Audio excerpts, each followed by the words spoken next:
Hi, Vancouver Opera. My name is Luka Kawabata, and I am here talking with Karen Ydenberg, who is part of our Vancouver Opera Chorus today. How are you, Karen? I'm very well, thank you. Thank you so much for joining us. I know that you've been a part of our chorus for a while now, but you are from Langley, or you live in Langley? I live in Langley. I mean, I've been in Langley for over 10 years now, but I was born in Vancouver and grew up in Vancouver and Burnaby, Mhm. spent about 5 years in Toronto. And since then, since coming back from Toronto, I've been in the Valley. So Amazing. Well, I love the Valley. I feel like there's so much beauty out there and so much to explore. So it's always a good day trip, I find. If you have a car, I'll often rent a car and go out there. absolutely. Well, Fort Langley, I'm just a 10-minute drive from downtown Fort Langley, which is a perfect day trip from Vancouver if Oh, I um, love that. you've ever been there. hmm Do you have any restaurant recommendations for anyone looking for a day trip outside of Vancouver? Do I? Yes. Well, if you're going to Fort Langley, I always highly recommend the fried chicken sandwich at the Trading Post, Ooh. which is one of the pubs in downtown Fort Langley. So my daughter and I have a little um, thing going on where we've been trying to find the best fried chicken sandwich in the Vancouver area. So we've tried a lot, and still at the top of the list, it has never gotten bumped, is the buttermilk chicken sandwich at the Trading Post. Wow, I can't say that I've had it, but I feel like that's something that's a lot to live up to because there's so much, even close to the Vancouver Opera area, there's so much good fried chicken too. So, There is, and people have told me about them, and I do try them. And yes, many of them are good, but none like the Trading Post. And then there's a couple of great bakeries in Fort Langley as well. There's Sabah, which has fantastic scones. Their vegan scone is amazing, and I'm not vegan, but I always go for the vegan scone there. But I don't know what kind of vegan magic they put in there, but it's fabulous. And then there are fantastic croissants at the Blacksmith Bakery to rival the well-known Thomas Haas croissants in Vancouver. So yeah, those would be my big go-tos in Fort Langley. There's you can't really go wrong there. Really, there's great places. well, I feel like you're just planning my next trip out to Langley now that I'm just gonna Oh stop yeah, by and then all. there's beautiful walks there too, so you can walk all that. You can walk off the fried chicken sandwich and the, the croissant. Exactly. So growing up in Vancouver, do you have a favorite area of the city that you like? Well, I did my undergrad at UBC, so I do have a soft spot for Kitsilano, and we had a little. My husband and I had a little apartment down there, walking distance from Kits Point, and sort of walking around Kits Point and the Kits area is probably, yeah, that probably has my spark, has my heart. But the drive, the commercial drive is right close to the rehearsal space at Vancouver Opera. So yeah, I spend a lot of time there as well.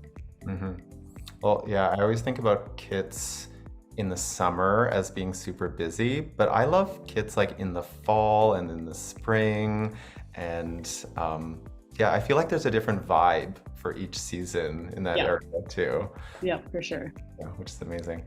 Um, Now, you have three daughters that you've mentioned have all been part of the Vancouver Opera Chorus. Is that correct? They have, yeah, in the children's chorus. I mean, they're all basically adults now. They're 24 and 22 and 18.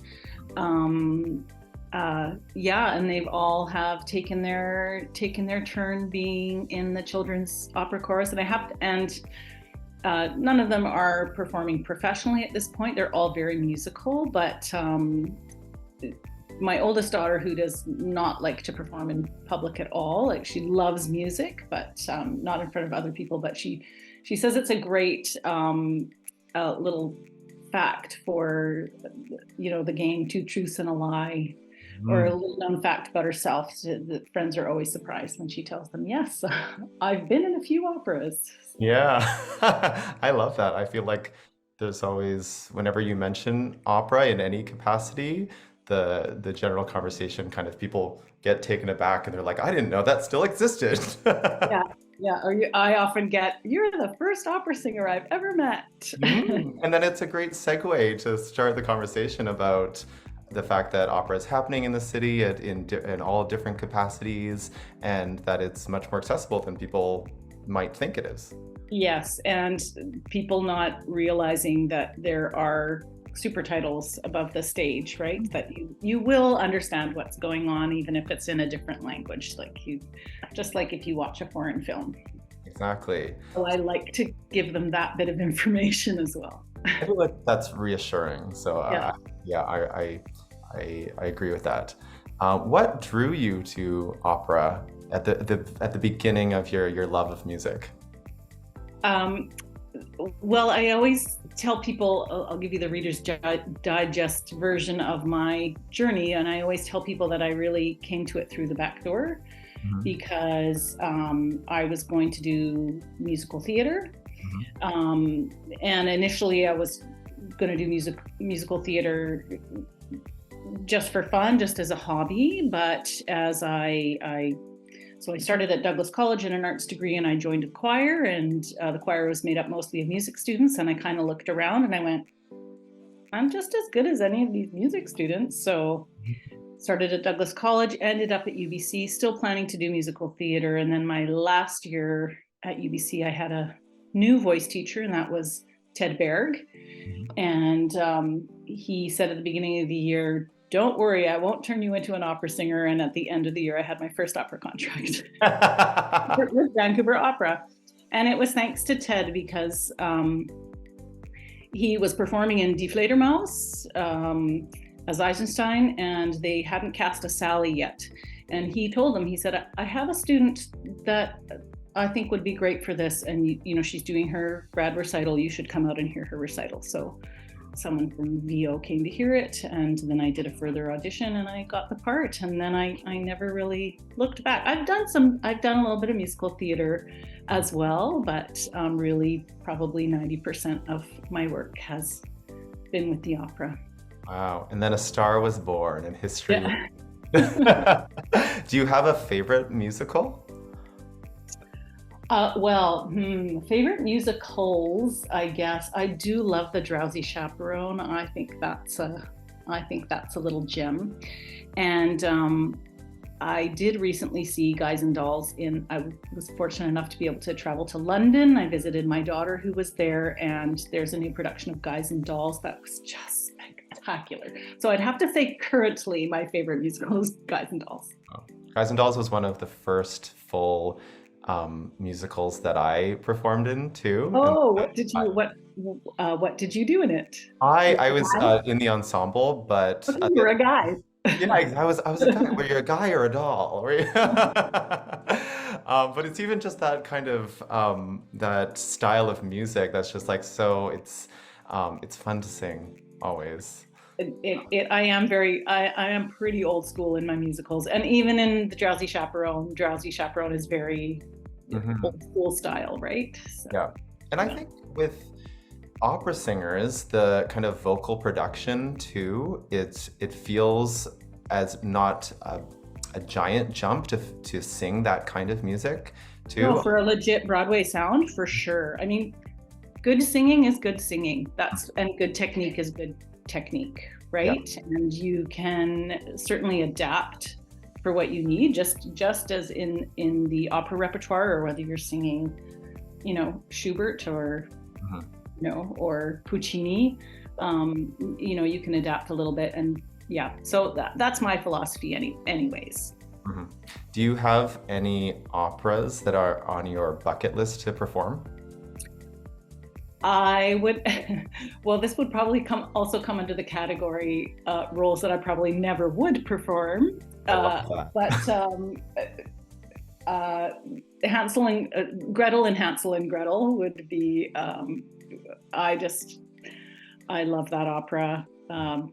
It's a fabulous sing. It's so fun. Mhm. And I've done it for school tour before, but I've never done a full length production. of Uh, it. It's Gretel, and yeah, I would love a crack at that. I think that's one of the operas that is fun and appropriate at any stage of your familiarity with opera or your age or anything. It's great music and it's great fun. And it's a great first opera. If somebody's never been, send them to Hansel and Gretel, or send them as a child, and they will fall in love with opera for the rest of their life, right? Yeah. As someone who has been in our chorus and has the familiarity with the kind of the process of being in the rehearsal hall and then going backstage in the theater and getting ready there, what part of a performance day would you say that the audience doesn't get to see? Just my boring regular life before I even get there. My little valley carpool, because there are a few of us who live in the valley, so we meet at the park and ride, and then we travel together. So I don't know, maybe like the HOV lane on the Portman Bridge is the part we get to see.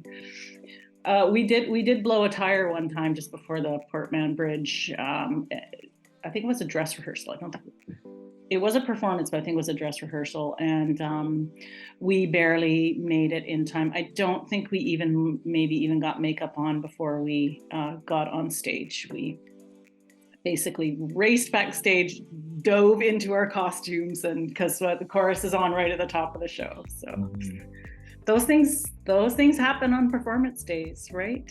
Everybody has a story like that. Yep. And this is the magic of live performance, is that it's your job to put the audience at ease and make them feel like nothing is going wrong. Yes, exactly. And things do go wrong for sure. Yep. Yep. The aforementioned production of Fledermaus, there's a dance number that is sometimes cut, but it was done as a comedic dance number. And so I had this garish, bright pink tutu, and the joke was that I was this terrible dancer. And I think it was one of the orchestra rehearsals. So there was an audience, it was small.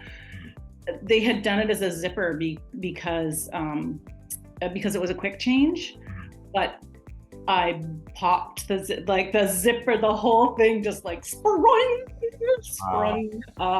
open, and we had to stop. That it was supposed to be a run, and we had to stop. Like, what do they call that? Wardrobe malfunction. But then you restarted, and then everyone enjoyed the show regardless, I'm sure. Absolutely, it helped that it was a comedy, so it just sort of added to the mayhem. Yeah, it was fate. Well, thank you so much for talking with me, Karen. It has been amazing to connect with you one-on-one, to hear more about your story, hear about Langley a little bit. I know everywhere that I'm going next time I'm there, and to give the Vancouver Opera audience a little bit of perspective into the amazing individuals that are a part of our community.